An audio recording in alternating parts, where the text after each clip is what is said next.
Coverage you can count on continues with Storm Team 10 meteorologist Everett Lau.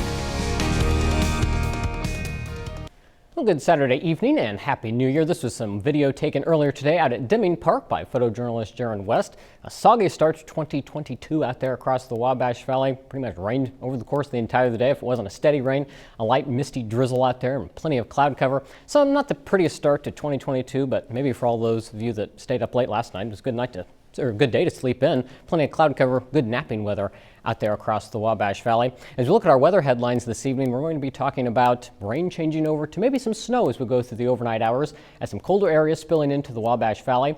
Now, as we get into tomorrow night, we're going to be talking about the potential for single-digit wind chill values. So, especially once we look at the extended forecast, you're going to know that winter has finally arrived in the Wabash Valley. So, looking at the Storm Team 10 storm tracker this evening, the widespread rain has come to an end, but there's still some areas of drizzle and mist pretty much area-wide across the Wabash Valley. We'll zoom in and take a look at where some of those steadier showers are falling.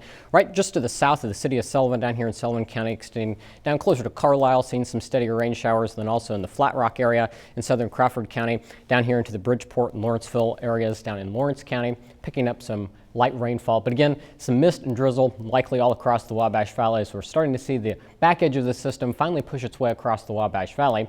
As you can zoom out, you can see a few more of those bands of precipitation working through, and even some snow still lingering out across central Illinois. So we're going to keep precipitation in the forecast at least through the overnight hours, but as the colder air spills in, it may be falling to some freezing drizzle or maybe even a few snowflakes through the overnight hours. We're not expecting anything in the way of accumulation across the Wabash Valley. As far as wintry precipitation goes, that is, because look at the rainfall totals over the course of the day.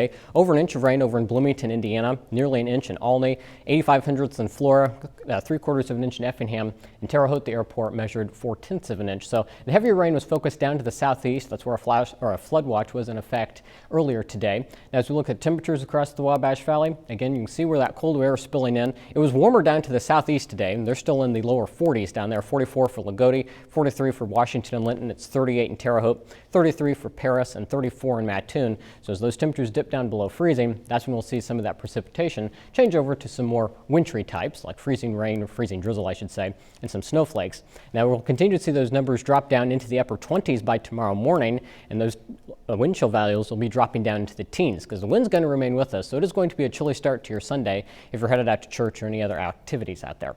Now, as we look at the wind speed, it is out of the north, sustained at 21 miles per hour right now in Mattoon, 10 in Paris, 12 in Robinson, and 14 in Olney. So that is adding a chill to the air, and the wind's actually going to increase as we go through the overnight hours. So here's a look at futurecast showing that precipitation pushing out of the area. But as we go into the early morning hours, again, still a few pockets of snow or some freezing drizzle will be possible. So if you will be out traveling, even into tomorrow morning, beware you may run into some slick spots, especially with bridges and overpasses, since temperatures will be down below freezing. We had all that rain earlier today.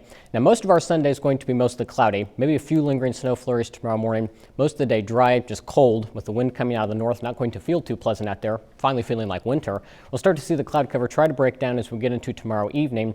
And we'll really see more sunshine as we get into Monday. Notice the wind's still out of the northwest Monday morning, but by the time we get to the afternoon on Monday, the wind will be shifting and coming out of the southwest. That'll give us a brief warm-up as we head into early next week. But don't worry, it is not going to be lasting too long, so don't get your hopes up there. So for tonight, 27 degrees. Again, that wintry mix possible. Not a widespread issue across the Wabash Valley, but you may encounter some slick spots, so just be careful if you're out and about. It's going to be breezy and colder with wind gusts as high as 25 miles per hour. And then for tomorrow, 30 degrees is the best we can do for a high. Mostly cloudy. Again, a few morning snow flurries possible, but again, no widespread snow expected.